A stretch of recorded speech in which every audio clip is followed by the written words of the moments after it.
everybody out there? This is Popular Stranger. We are back at you again today with another MLB 16 The Show Diamond Dynasty gameplay. We're also here for another edition of This Week in Baseball. If you're new to the channel, you're new to the series, it's our weekly show here on YouTube where we talk about everything going on in Major League Baseball over some Diamond Dynasty gameplay. Let's jump right on into the news. Now, this is becoming a trend here, guys. For the last 2 weeks, shortly after I uploaded the prior week's episode, some new news, kind of major news, major storylines break. 2 weeks ago, you might remember we dropped the episode, and shortly after that night, Jake Arrieta throws his second no-hitter of his career. Well, shortly after last week's episode, news broke around the league that Dee Gordon was suspended for 80 games, got caught using performance-enhancing drugs. Unfortunate news for all you Marlins fans. I gotta say, it's not a guy I expected to ever hear that about. You know, he was the NL batting champ last year, I believe, and, you know, he's primarily known as a base-stealing guy. But again, just unfortunate news. I really didn't expect to hear that. Sunday afternoon, Clayton Kershaw did something that was really, really cool. He pitched a 1-0 shutout. Not really surprising for a guy who's had his type of career. But he also was the person that drove in that one run against the San Diego Padres. Nice accomplishment there for Clayton Kershaw and the LA Dodgers.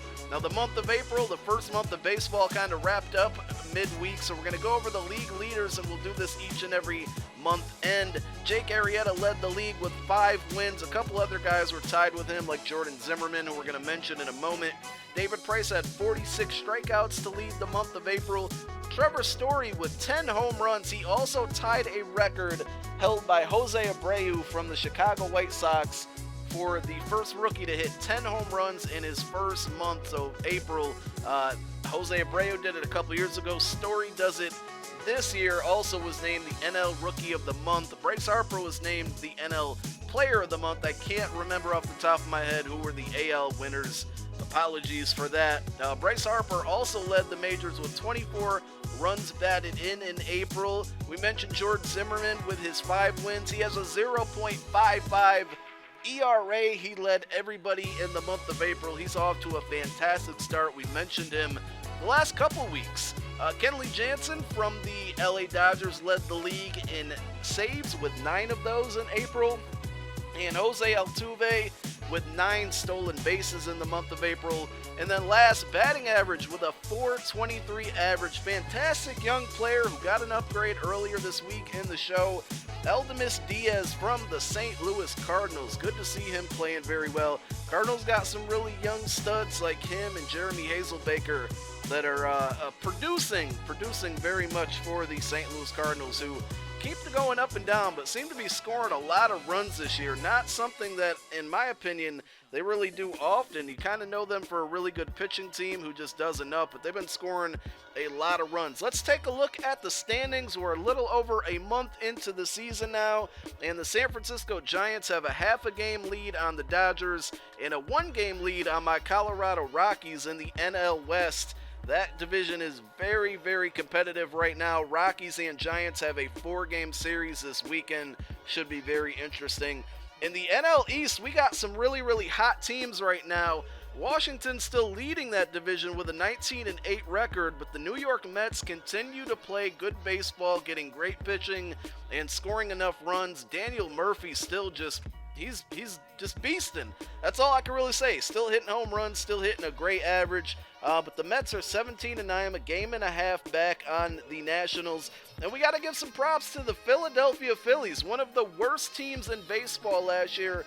They just lost last night to the Cardinals, but they've won 7 out of their last 10, 3.5 back, 16-12 record. Got a really good pitching performance from Aaron Nola.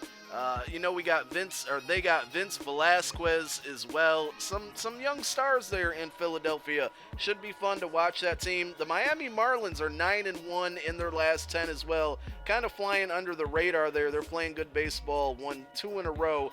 Chicago Cubs appear to be the best team in baseball still. 20-6 record, 3 in a row. 8 out of their last 10, a .769 winning percentage.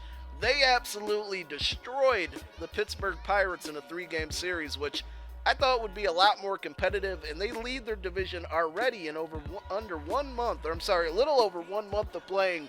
They have a 6-game lead in the NL Central. The American League has a new top team, I guess we'll say, the Boston Red Sox. This team is very intriguing. Now, I know in the beginning of the year I picked the Blue Jays to win this division, but I really like what I'm seeing out of Boston. Now, I think the question is, can they continue to get good pitching? They obviously have David Price, but can the rest of the rotation produce and get wins and not allow a lot of runs? But David Ortiz playing good his final season. They got Xander Bogaerts. They got Jackie Bradley Jr. They got Mookie Betts. They got a really good team, guys. You got to watch out for the Red Sox. I like them. They're winners out of their 8 of their last 10. The Yankees have been awful lately. They're 9-16 at the bottom of that division. They won yesterday, but they've only won 3 out of their last 10 games. The Blue Jays have won 2 games in a row, both off of walk-offs against the Rangers, who we'll talk about in a moment. Another pretty interesting team. But the Blue Jays, Justin Smoke, a couple nights ago, tied the game up in the bottom of the 9th with I believe a home run, and then in the 10th or 11th, whatever it was, the extra innings, then he ended up being the person who got the game-winning RBI as well. That was very interesting. The Blue Jays, 5-5 out of their last 10. Their offense just seems to stutter sometimes. That's why I picked them to win that division, but again, I'm really liking what I'm seeing coming out of Boston. In the AL Central, the Chicago White Sox continue to play really good baseball, 19-9, winners of 7 of their last 10. Chris Sale, I believe now is 6-0. He's pitching very well. They're still getting some pretty good production out of Matt Latos. Seems like we talk about them every week. They have a 4-game lead on the Tigers. Kansas City Royals 4.5 back, and they've only won 3 out of their last 10. So the Royals, the defending World Series champs, really struggling. The AL West, surprising, the Seattle Mariners are winning that division now. This is a team loaded with talent. I thought they'd be the winners last year. They were bad last year. That's all we can really say. But they've won 8 out of their last 10, 16-11 overall. They have a 1.5 game lead on the Rangers, the LA Angels 3.5 back, and the Oakland A's 4 games back. Houston Astros continue to be a disappointment, 10-18 this season. A lot of people had them as World Series contenders, not looking so good right now. Thanks for watching, guys. I'm out. Peace.